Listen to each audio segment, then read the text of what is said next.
How's it going, YouTube? Hope you're all okay and enjoyed yesterday's video. Today's video is the 7th of May press conference, followed by some news clips. Good afternoon. I am Corporal Carly McCann, Provincial Public Information Officer for the Nova Scotia Rcmp. Thank you all for being here today. Bonjour, je suis la caporale Carly McCann, agent d'information publique pour la GRC en Nouvelle-Écosse. Merci de votre présence aujourd'hui. First, I acknowledge that we are in Mi'kma'ki, the traditional and unceded ancestral territory of the Mi'kmaq people. I also recognize that African Nova Scotians are a distinct people whose histories, legacies, and contributions have enriched that part of Mi'kma'ki known as Nova Scotia for over 400 years.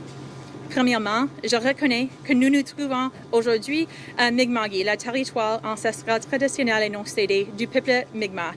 Je reconnais également que les Néo-Écossais d'origine africaine constituent un peuple distinct dont l'histoire, l'héritage et les contributions ont enrichi la partie de Mi'kmaq connue sous le nom de la Nouvelle-Écosse depuis plus de 400 ans.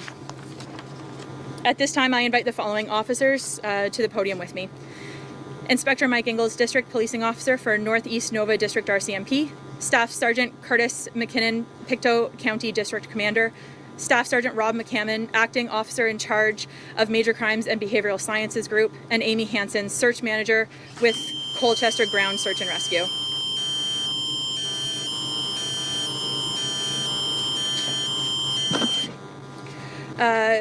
Staff Sergeant Curtis McKinnon will provide you with an overview of the efforts to find Lilly and Jack. He will review the search and investigation that began on Friday morning and provide the current status and next steps. We will take questions from media present following that. I invite Staff Sergeant McKinnon to the podium. J'invite maintenant le Sergent d'État McKinnon à prendre la parole. Merci.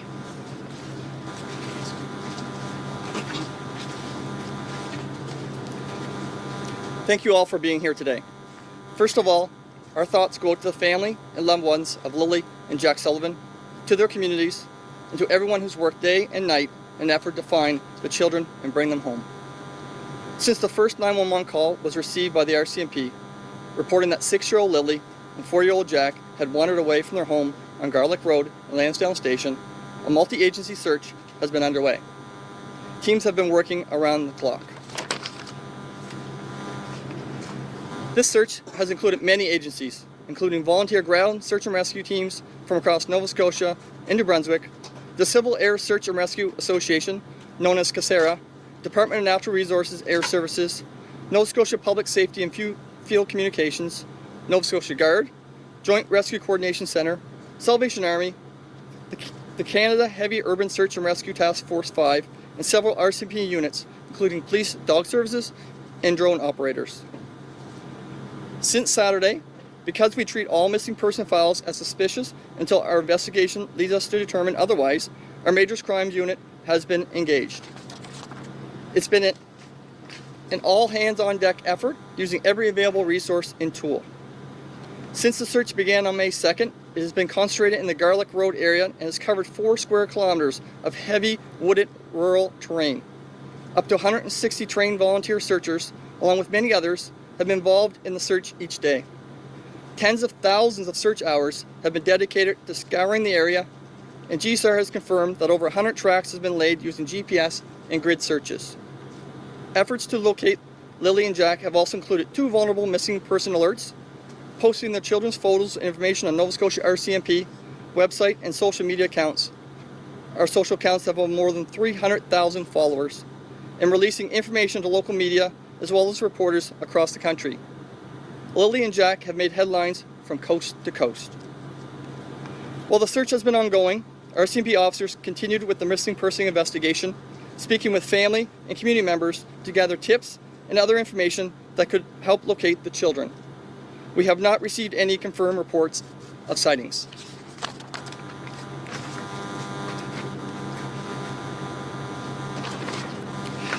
Lilly and Jack's family has been provided with regular updates on the search and on the missing person investigation. They've also been afforded supports. As of today, May 7th, the active search efforts to locate Lilly and Jack will be scaled back. We're transitioning from a full-scale search to searches in more specific spaces that have already been searched by our teams. We want to circle back to increase the probability that all clues have been found. And when transitioning from an active search to a scaled-back search, the probability of survival is taken into consideration. I want to assure you that our missing persons investigation continues. We're not packing up, and we're not giving up. Our investigation is broad, and it won't end until we know where Lily and Jack are and can bring them home. We'll continue to investigate and chase leads for as long as and as hard as we have to. We have the best investigators working every aspect of the file. We continue to appeal to anyone who have information related to our investigation and who has not yet spoken to us to contact the Pictou County District RCMP at 902-485-4333 or Crime Stoppers. Before I close, I want to reiterate that our hearts go out to Lily and Jack's family, to the community and the people who've worked so incredibly hard to date. Many of us have children of our own and have wanted nothing more than to reunite Lily and Jack with their loved ones. Thank you.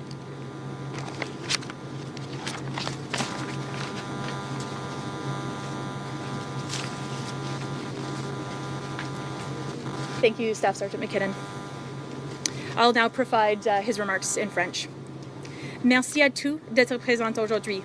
Tout d'abord, nos pensées vont à la famille et les proches de Lily et Jack Sullivan, à leur communauté et à tous ceux qui ont travaillé jour et nuit pour retrouver les enfants et les ramener à la maison.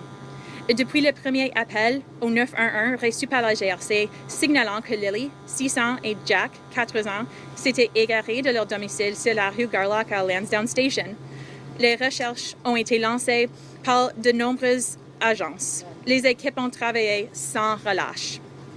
Plusieurs organisations ont participé aux recherches, notamment les équipes bénévoles de recherche et de sauvetage au sol de la Nouvelle-Écosse et du Nouveau-Brunswick, l'Association civile de recherche et de sauvetage aérien, également connue sous le nom CASERA, les services aériens du ministère des Ressources naturelles, le ministère de la Sécurité publique et des communications sur le terrain de la Nouvelle-Écosse, le Centre conjoint de coordination des opérations de sauvetage, la Salvation Army, la Garde de la Nouvelle-Écosse, la Force opérationnelle 5 de recherche et de sauvetage de milieux urbains de niveau opérationnel lourd du Canada et plusieurs unités de la GRC, y compris les services cynophiles et les opérateurs des drones. Depuis samedi, parce que nous traitons tous les dossiers de personnes disparues comme suspectes jusqu'à ce que notre enquête nous amène à déterminer le contraire, notre groupe de crimes majeurs a été mobilisé. Il s'agit d'un effort collectif qui fait appel à toutes les ressources et à tous les outils disponibles. Depuis le début des recherches, le 2 mai, celles-ci se sont concentrées dans la région de la rue Garlock et ont couvert 4 km² de terrain très boisé. Jusqu'à 160 chercheurs bénévoles formés avec de nombreuses autres personnes ont participé aux recherches chaque jour. Des dizaines de milliers d'heures de recherche ont été consacrées à fouiller la zone et les responsables de recherche et de sauvetage au sol ont confirmé que plus de 100 parcours ont été effectués à l'aide des systèmes de localisation GPS et de grilles de recherche. Parmi les efforts de retrouver Lily et Jack, mentionnons aussi la diffusion de 2 alertes de personnes vulnérables disparues, la publication des photos et des renseignements sur le site web de la GRC en Nouvelle-Écosse et des réseaux sociaux, et la transmission de renseignements aux médias locaux ainsi qu'aux journalistes de l'ensemble du pays. Lily et Jack ont fait des manchettes d'une nation à l'autre. Pendant que les recherches ici se poursuivaient, les agents de la GRC ont continué avec l'enquête sur les personnes disparues, s'entraînant avec la famille et les membres de la communauté pour recueillir des renseignements et d'autres informations qui pourraient aider à localiser les enfants. Nous avons reçu aucun rapport confirmé d'observation. La famille de Lily et Jack a reçu des mises à jour régulières sur les recherches et l'enquête sur les personnes disparues. Ils ont également reçu du soutien. À compter d'aujourd'hui, le 7 mai, les efforts de recherche actifs pour trouver Lily et Jack passeront d'une recherche à grande échelle à des recherches dans les espaces plus spécifiques, des espaces qui ont déjà été fouillés par nos équipes. Nous voulons faire demi-tour pour augmenter la probabilité que tous les indices aient été trouvés. Lors de la transition à une recherche réduite, la probabilité de survie est prise en compte. Je tiens à vous assurer que notre enquête sur les personnes disparues se poursuit. Nous ne faisons pas nos valises et nous n'abandonnons pas. Notre enquête est vaste et ne s'arrêtera pas tant que nous ne saurons pas où se trouvent Jack et Lilly et que nous ne les ramènerons pas à la maison. Nous continuerons à enquêter et à suivre les pistes aussi longtemps et autres intensément qu'il le faudra. Nous avons des meilleures enquêtes qui travaillent sur tous les aspects de ce dossier. Nous continuons à demander à toute personne qui ne pourrait avoir les renseignements liés à notre équipe et qui ne nous a pas encore parlé de communiquer, s'il vous plaît, avec le district de comté de Pictou de la GRC ou avec échec au crime. Avant de conclure, je tiens à rappeler que nous sommes de tout cœur avec la famille de Lilly et Jack, avec la communauté et avec toutes les personnes qui ont travaillé si fort jusqu'à ce jour. Beaucoup d'entre nous ont des enfants et nous souhaitons rien d'autre que de réunir Lilly et Jack avec leurs proches. Merci beaucoup. We will now proceed with the question and answer period. For the benefit of all participants, please provide your name, the outlet you represent, and to whom your question is directed. We will be limiting the question and answer period to one question and one follow-up. Nous allons maintenant procéder à la période de questions et de réponses. Nous vous demandons, s'il vous plaît, de vous limiter à une question et à un suivi. Pour le bénéfice de tous les participants, veuillez indiquer votre nom, l'organisation que vous représentez et à qui vous dirigez votre question. Donc, on va commencer à ma gauche ici, so we'll start on my left over here if someone has a question on this side. Yeah. Here for Canada. You said you're going over areas that are in the city. What's the purpose of that? When before that you were telling us you were extending research, and if you could say it in French. If you'd like to start in English, I'll repeat in French. What we'll be doing is we'll be continuing on. Just because today the search is being scaled back, we still will continue on, and we will go back to areas that we feel that we may need to re-look at, and we may expand out if there's any type of information that leads us to believe that we need to do that. So if you'd like to follow up. I'll Like why? Like how would that help to specifically go to places that have been searched by hundreds of people, like you're saying? Like how could that help find conviction? Yeah, because of the terrain, there could be different types of things that we may want to try and get back in if we are able to locate anything that may come up that the searchers didn't go catch the first time.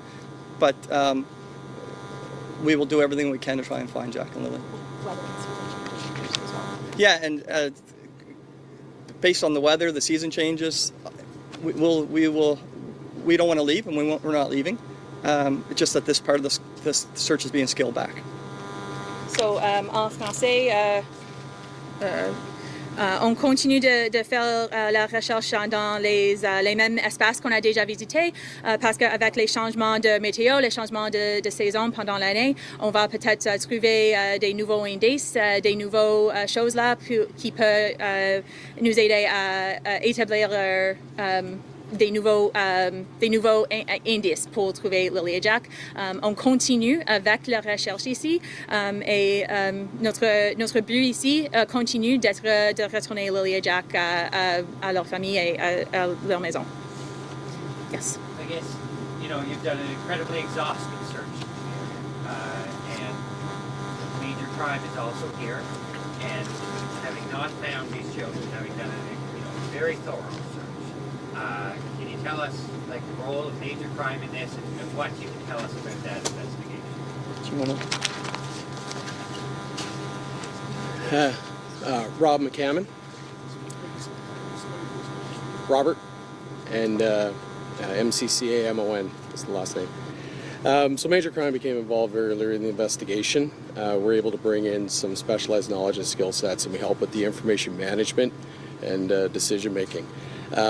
As we scale back, as we've identified, there are certain areas that are going to be relooked at that could contain a confined area perhaps, and maybe need some more specialized search areas.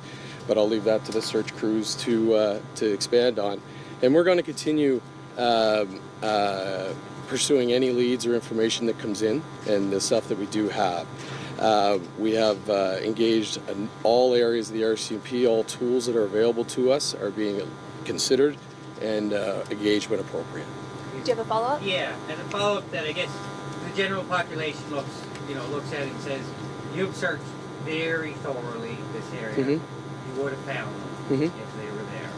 Which then makes people, certainly on social media, people are assuming, rightly or wrongly, that there's a criminal element to this. Sure. And can you, I know, what can you tell me about that, your work on that? Well, I can't really speculate on the investigation, obviously. That wouldn't be fair to the process. But we are constantly reviewing everything that's been done, looking at all different facets of available information, and we'll make decisions on that. I can't really comment on the details of that, but we will pursue every lead that becomes available and take it to where it needs to go. So. Thank you. So is there a question? Yeah, sorry, go ahead. You at first said it wasn't suspicious. You think the kids just wandered off. Now you're saying every missing person's investigation is considered suspicious. Is it still suspicious? Are there any suspects here? Again, I'm not going to comment on the details of the investigation, but I will comment when somebody goes missing and we become engaged as any police officer, not just major crime, we will look at all the details and make considerations on the information we have, right? When it comes to a missing person, we have to automatically consider are there people that have different charter implications and things like that, so we will automatically start to consider what evidence is pointing us towards a suspicious in nature. Again, I can't comment more than that, but every missing person case, we would approach it from the same process, a methodical collection and review of information with decisions based on that. And the family has said they believe it's an abduction or they suspect it's an abduction. Are there now any clues or anything leading you to think that that might be possible? If we had any information that led that way and we felt that we could provide anything with the public, we would have done that. We would have got that information out. We're working very closely with the family and we will pursue every avenue, but again, I'm not going to make any specific comments, but anything that would point towards that, we would immediately take steps to address things that need to be addressed. I think this question is the most appropriate to start. So you talked about survivability. I was wondering if you could address that specifically, given the ages of the two missing children and the weather conditions we experienced this week. Yeah, so the incident command person with the Rcmp, along with the search manager, at some point have to make a decision when would it scale back the search. And a number of factors would have to take into consideration, and they would, based upon scientific information that they have, to deem when that time has to come, and that is now. And a lot of those factors come into play would be the age of the missing persons, the weather, how long it's been, what area it's been covered. So at that point, they have to make a decision on that. I hate to ask this, but given their age and issues, if they were still I guess it goes back to all those factors that have to come into play, right? So we are scaling back because it's time to move to a different part of the search. What percentage of scale back versus active search? I know yesterday there was a number at or around 140 searchers around 4 square kilometers. So quantify what scale back is, like fewer searchers, smaller area, larger area. How does that look like? Yeah, so just to go to the first point, there's been a lot of searchers here, and we can't thank them enough for being here.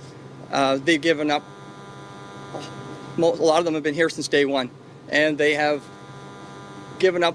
Some have taken time off work, some have left their families behind, and we are very grateful for that. Saying that, we will look in on them and their senior managers to give us some recommendations of what else we can do. But we will take that and we will explore whatever we have and whatever we can do to check it in spots that need to be checked or whatever. But at this point in time, after today, we just won't see all these searchers here. Sure. Amy, if you're comfortable with that. Thank you. I saw a person yesterday who was just limiting the carry out. People are off the stage. Can you talk about how tough it was. It looks almost impossible. What did you see? What did your people on your team see? You went into these woods. Well, these woods, they are very thick. There's a lot of the hurricane damage from Fiona a couple years ago, and we've had teams struggling to get through areas, and I can't say anything more about the searchers. They're pushing through all of these areas, going through all of these deadfalls, going through waterways and anything possible just to cover their search areas. So we know that everything has been so thoroughly searched that it's time to, as they say, scale back. And we are exhausting people, and we're starting to see more injuries coming back the last couple of days. And it's hard terrain. Amy Hansen. And SEN. And I will note as well, having had the opportunity to participate yesterday in a helicopter search as well, it is immensely clear looking from above, based on the orange tags on the trees, how thoroughly and meticulously the area has been searched, based on the indications you can see even from up in the air of how thorough the searches are. So I also give a hats off to the many searchers who have participated here in support of finding Lily and Jack. Yeah, would you like to go ahead?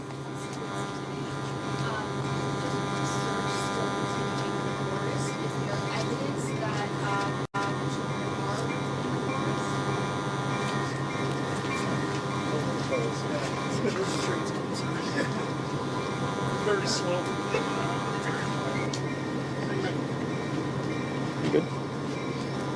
Are radios able to pick up Staff Sergeant McKinnon here with this train, or that's it? Okay, we'll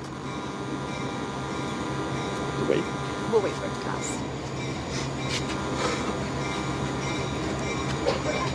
Side effect of safety, we had to slow down. They slowed it down as well. So I'll make it back if that's fine.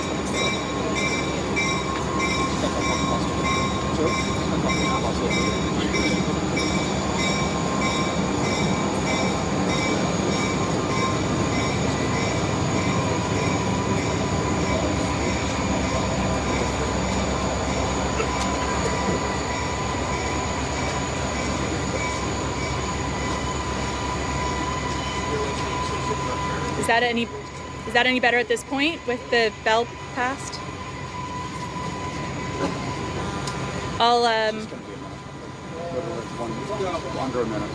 I'll note as well the reason that the train is passing by slowly is out of respect for the fact that Lily and Jack are missing here. So it's passing slow in order to have their staff be aware and note the ongoing missing person investigation happening in the area here.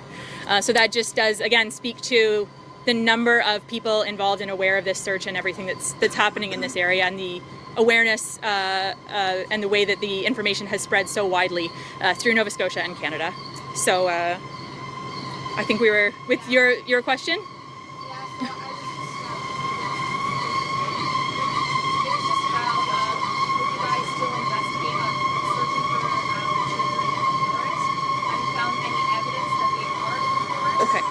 Have we found any evidence that they are? Yeah, so at one point there was a possible boot impression found, and I can tell you that they search and rescuers then performed grid searches of that area and expanded out from that area in a meticulous fashion. They're focused and tight searches, and nothing else was found. And did you believe that the evidence that you found was children? It appeared it was a possible boot print of a smaller boot print. So when we have a possibility like that, that's when we exhaust that area as well. So make sure that wasn't a clue that we were missing. Thank you. Lindsay Armstrong with the Canadian Press. I'm wondering, I understand K9 unit have been involved. Have the cadaver dogs been involved at this point? I don't believe cadaver dives have been involved at this point yet. Will they become involved? But, and I'd also like to circle back to Blair's question on survivability. If you could give a little bit more detail there about how you're making the equation, bringing in cadaver dogs and assessing survivability. so cadaver dogs could be the next step in terms of part when we talked about scaling back. That could be another option that we now look at using. And getting back to that point, I mean, that decision was made based on a lot of factors, And if we thought they were alive right now, we'd still be out there. It could be. Does that mean that no plans ahead? Not that I'm aware I can speak to of the cadaver dogs are coming or not. I can't speak to it. Thank you. Is there a question here? Oh, well, Shifter, do you two have something global? No? Okay. Ready to start? I do. Sure, Hi. thank you. I'm Lindsay Jones with the Globe and Mail. Wondering if you can clarify, the third major crime has been involved since Sunday, is that correct? Saturday morning. Since Saturday, okay. So do you believe the children have met foul play? Do you want to talk? Again, I'm not going to comment on specifics of the investigation. We're going to continue on, and when we get to a point that we've got information that we're able to make any decisions that are able to be public, we'll let you know at that time. But right now, I'm not going to comment on specifics. So. Okay, so, but you don't believe the children are alive anymore? No, based on the experts and the review of the facts, the inclement weather, the time frames, and their age, the likelihood that they're alive right now is very low. Okay, and can I just ask one more question about the scaling back of the search? Are you reducing the number of searchers out there, or is it being concentrated just with Rcmp now, or how is that looking differently on the ground? Yeah, absolutely. So the searchers will be finishing at the end of their operational period today, and now it'll come back to the Pictou District Rcmp. We'll make decisions and put in plans of how we move forward. So rather than having the large presence here, the massive number of searchers on scene every day, searches will be based on information that comes in and specifics in order to make things pointed and specific to areas that are pinpointed or specific to a search need in the area. I believe we've gone through the group for questions at this point. So out of respect for the police officers here and the many searchers who are still there, I'd like to conclude our media availability today. Oh, sorry, is there one person with... Sorry, my apologies, sorry. No worries. Alex Terrio, Stingray Radio. You mentioned you're circling back to find clues. You talked about the blueprint. Are there anything you're looking to find, expecting to find, or usually find in these situations? We're looking for any type of clue, any information to help us out, and then we'll take that information and work forward from that. Second follow-up, is the blueprint still involved in the search process, or was that deemed to be not relevant to the lead? I can't say it's not relevant, but it was the search was exhausted in that area, and we were not able to find any more clues or evidence of that area. So. So Thank you very much. are you clear, you just said to the previous question that the ground search and rescue is being called, like the volunteers are being called off after today? Yes, at the end of the operational period today, they will be done. Can you see that in French? À la fin de la session aujourd'hui, les équipes de sauvetage qui sont ici, leur opération sera finie à la fin de la journée aujourd'hui, le 7 mai. Merci. Again, out of respect for the search and rescue teams that continue to be on scene here and the police as well, we conclude this media availability today. And our thoughts do remain with Lilly and Jack's loved ones at this difficult time. Nova Scotia's Rcmp has scaled back its week-long investigation for 2 missing children. We're transitioning from a full-scale search to searches of more specific spaces that have already been searched by our teams. We're not packing up, and we're not giving up. Our investigation is broad, and it won't end until we know where Lilly and Jack are and can bring them home. 6-year-old Lilly and 4-year-old Jack Sullivan were reported missing on Friday, May 2nd. The children's mother and stepfather believe the two either wandered from their home in Lansdowne Station in Nova Scotia. Helicopters, drones, and tracking dogs have been used in the search, but no signs of the children have been found. So to explain more about this ongoing investigation, I'm joined this morning by Chris Lewis. He's CTV's public safety analyst and former OPP commissioner. Good morning to you. Good morning, Anne-Marie. There's so many questions still around both this investigation and this mystery around what happened to these 2 young children. Yesterday, the Rcmp announcing they've scaled back their search. They said they're going to be circling back on areas that have been looked at before. So what does that tell you, this move signal, at this stage of the investigation? Well, yeah, thanks for having me, Anne-Marie. There's a couple of things at play here. Either the police know more than we do, which is quite likely, particularly from an investigative perspective, things they're not saying. It was very, very clear yesterday in the press conference that the staff sergeant in charge of the investigative side of this said there's things he couldn't say. At the same time, it's very, very intense and very thick area that they're searching, very difficult to traverse, even for trained adults, let alone children. So they've obviously made the decision that they don't believe the kids have got further than their perimeter, the area they've already searched. So they want to go back and research it. And he also specifically said there's areas that they want to revisit. So why is that? It's disturbing to me that they think the children may not be alive, but the Rcmp are really good at this, big searches and investigations, and so they know something we don't, and we have to trust them that hopefully these kids will be found alive, and they'll, if possible, they will do so. Is it possible one of the areas they're going to go back and research is the children's home and the property surrounding? It could well be. It could be specific areas in that turf that maybe there's water, culverts and things like that. I don't know. I'm only guessing here. But they're pretty careful to how they worded it all, and which makes me think, once again, from an investigative perspective, they know something we don't, which is almost always the case. But the investigation, the search always happen in parallel. But in this case, it appears that it seems to be narrowing down to a point that we're going to know something soon, and fingers crossed it's good news, but they're not holding out a whole pile of hope at this point, unfortunately. It's interesting that your experience and instinct tell you that they're narrowing in on something soon. One thing else that stood out was that major crimes is still part of this investigation. They were at that press conference on Wednesday. What does that say, that this is a search and rescue / search recovery, but also that major crimes is involved?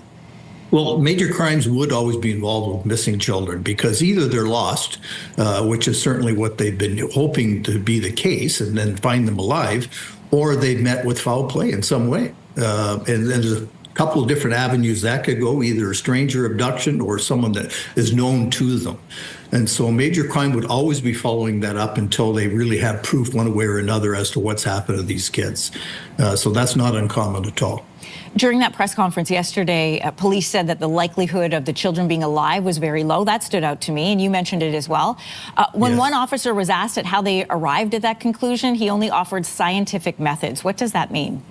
Well, based on probabilities, previous searches, a lot of data that's been gathered over the years, and just experience of these searchers and the search masters, they made a determination that they don't think these kids could have got out of where they are. So that being the case, and have the fact they've been all through there, and some weather issues, although the weather's not all that bad, they've determined there's no way that they could be alive in their view, which is very sad. But at the same time, I've seen searchers where adults have been missing for weeks in similar weather and found alive. So you can never say never, and the fact that they're leaning that way causes me even more concern. One last question for you. The parents say they believe the children were abducted. Police say they don't have any evidence to suggest that. So then what options are left? Well, why are the parents saying that? It would be the first question from the investigators. What makes you believe that? Because if they are, then the police want to know that. The stepfather said very clearly he's been offered he offered to have polygraphs, and he's given them everything. So there's quite an investigation going on around the family. I'm not suggesting there's anything untoward there, but police are obviously following that part of it very closely, and hopefully they'll come up with something soon. This is just a tragedy extraordinaire. Heartbreak for the family and the community and everyone involved. Chris Lewis, CTV's public safety analyst and former OPP commissioner. Thank you for your time and your expertise this morning. Thank you, Anne-Marie.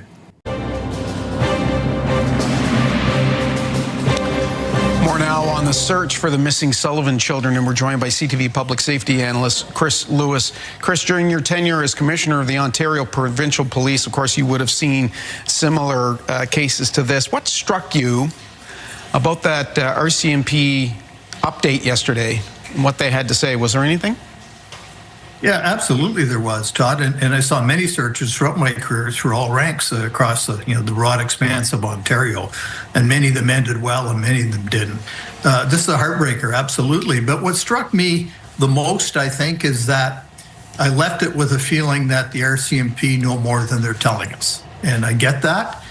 You can't tell the public everything. And the detective staff sergeant, I believe, the major crime fellow, said it very well. I just can't tell you certain things right now. Well, if there's certain things you can't tell, then ultimately there's leads they're following up, in my view. Okay.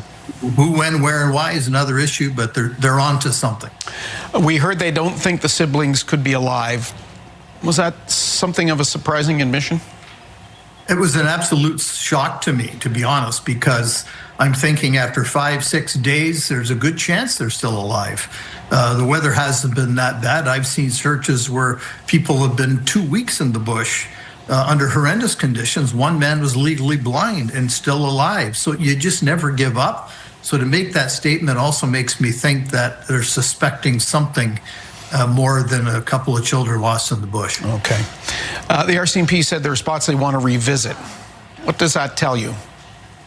Well, it tells me there, obviously, as they said, there's places they want to research. So, but where are those places? Are they within the area they searched? So are they going back to some specific dense areas to have an even closer look? Because, quite frankly, in dense bush, you could walk by a child and not see them. And that's a sad reality of it all. So is that the plan, or are there other locations that they want to search within some other area, but not kind of an expanded search through that dense bush? We heard that major crimes is involved. Should that tell us anything, or is that sort of de rigueur? I think it's standard that investigators be involved in parallel with any search, particularly of children, not a lost hunter, but two children that shouldn't be in the bush. There'd be a search or investigation to say, was there some neglectful thing? I'm not suggesting there was. How did two little children get into the bush? Or was it something else? Was there a crime involved? Were they taken by somebody known or unknown? etc. And there's all kinds of terrible possibilities that come to mind here. But obviously, major crime is there. They've had the big gun there, not a constable, detective, and a detachment. And so they're onto something here. On that point, the stepfather has told us he suspects they might have been abducted. Does that trigger anything at the police level? How do they react to a statement like that? Well, I mean, yeah, they'd be on it like, absolutely, because why do you think that? Who do you think did it? Who had a reason to do it? What makes you say that? Because at that point, as a father or stepfather or mother, you'd be thinking, oh my God, we have to find them. Where are they? Not suddenly out of the blue, I think somebody abducted them. I mean, that's kind of a bizarre statement. But people are people, and they do and say different things when they're under stress. So, it's certainly a red flag, but ultimately, what does that mean in the big scheme of things? Who knows at this point? Yeah. We heard police say they don't think the children could have gone too far, certainly not beyond that search area. And my thoughts there, Todd, are that these are trained searchers in physical shape and proper equipment and clothing on, and they struggled to get to a certain point over a number of days. So in their minds, at the very least, they're thinking those kids could not have got further than point X. So we're going to go back and research. But then again, of course, there's the investigative piece, and we don't know where all that's going. But there's more to come in the next few days, I believe.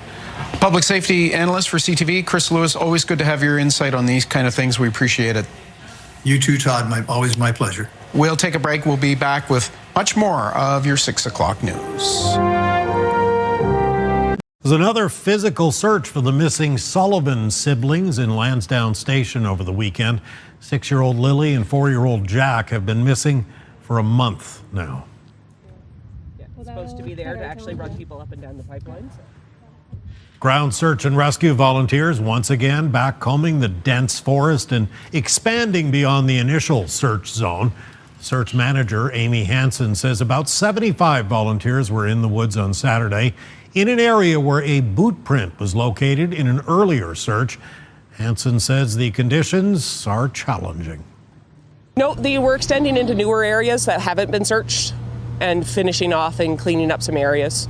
The boot print was on the pipeline, which is why we're extending our search efforts down the pipeline. We don't know for sure it was from the children, but it's the only real thing we've had to go on thus far, so we're just kind of investigating that further. These people have been out weekend after weekend and day after day putting themselves through this. The families are understanding and letting them come out. And we're actually starting to see some people that just physically and emotionally can't return to the search at this point. RCMP say the investigation remains active and they urge anyone with information on the children's whereabouts to bring it forward. I will leave it there. If you have not watched this video yet, then please go have a look. And don't forget to sub up to my channel, then you don't miss my next video. Thanks for watching. Stay safe.